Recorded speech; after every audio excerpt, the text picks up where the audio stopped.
What if I told you that a 30-year-old with $400,000 to their name is wealthier than 90% of people their age, but a 55-year-old with that same $400,000 is actually falling behind? The gap between the top 10% and everyone else isn't just big, it's a canyon, and it changes dramatically depending on how old you are. Today, we're breaking down the exact net worth you need at every age to be in the richest 10% of American households. These are real numbers from the Federal Reserve's Survey of Consumer Finances. And by the end of this video, you'll know exactly where you stand, what the top 10% are doing differently, and the specific moves that close the gap, no matter where you're starting from. Let's start with the big picture. Across all ages, the overall threshold to crack the top 10% in the United States is a net worth of roughly $1.8 million. That's according to Visa's 2025 analysis of census data. Now, $1.8 million sounds like an impossible number if you're in your 20s, but here's the thing most people miss. That's the average across all ages. When you break it down by age group, the picture changes completely, and it actually becomes more achievable than you think. If you're between 18 and 34 years old, you only need a net worth of $372,120 to be in the top 10% of your peers. That's it. Meanwhile, the median net worth for that same age group is just $39,040. The difference between the middle of the pack and the top 10% at this age is roughly $333,000. That gap is where your entire financial future gets decided. Now, ages 35 to 44. This is where the wealth curve starts to steepen. To crack the top 10% in this bracket, you need $1,042,300. The median? Only $135,100. So the top 10% have nearly 8 times more wealth than the typical household in their age group. This is the decade where the decisions you made in your 20s, whether you invested early, avoided high-interest debt, and started building equity, either pay off massively or leave you scrambling to catch up. Between ages 45 and 54, the top 10% threshold jumps to $1,956,000, almost $2 million. The median at this age is $246,400. This is where compounding really shows its power. The people hitting nearly $2 million by their late 40s and early 50s didn't get there by earning massive salaries alone. Federal Reserve data shows their wealth is spread across retirement accounts, real estate, and equity investments. They own assets that grow while they sleep. Ages 55 to 64, the peak earning years for most Americans. The top 10% here hold at least $2,960,900. The median? $364,260. So the wealthiest 10% at this age have more than 8 times the net worth of the typical American in the same bracket. And here's a detail that surprises people. This group doesn't just earn more, they owe less.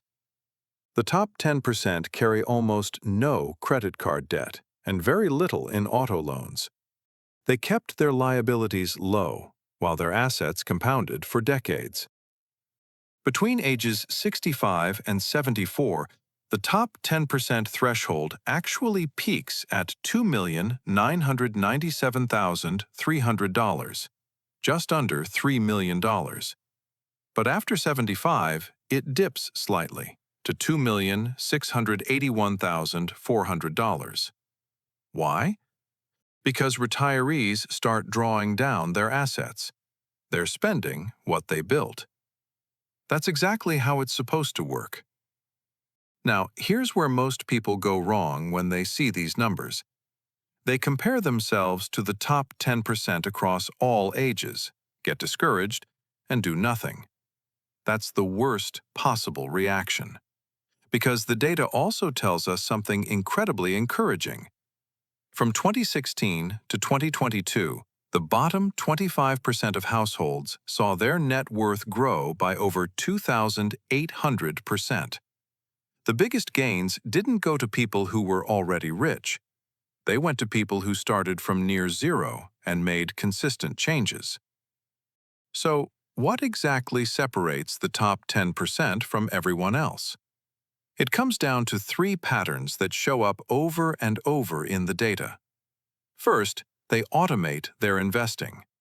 Vanguard's 2025 How America Saves report found that 67% of retirement plan participants now use professionally managed allocations, and 45% of workers increased their savings rate in 2024, the highest rate in 25 years of that report. The top 10% don't rely on willpower. They set up systems that move money into investments before they ever see it. Second, they own appreciating assets. Federal Reserve data breaks down what the top 10% actually hold.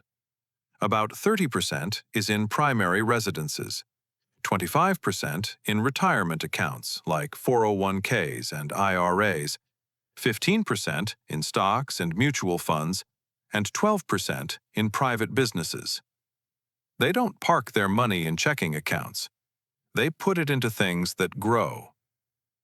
Third, they avoid wealth-destroying debt.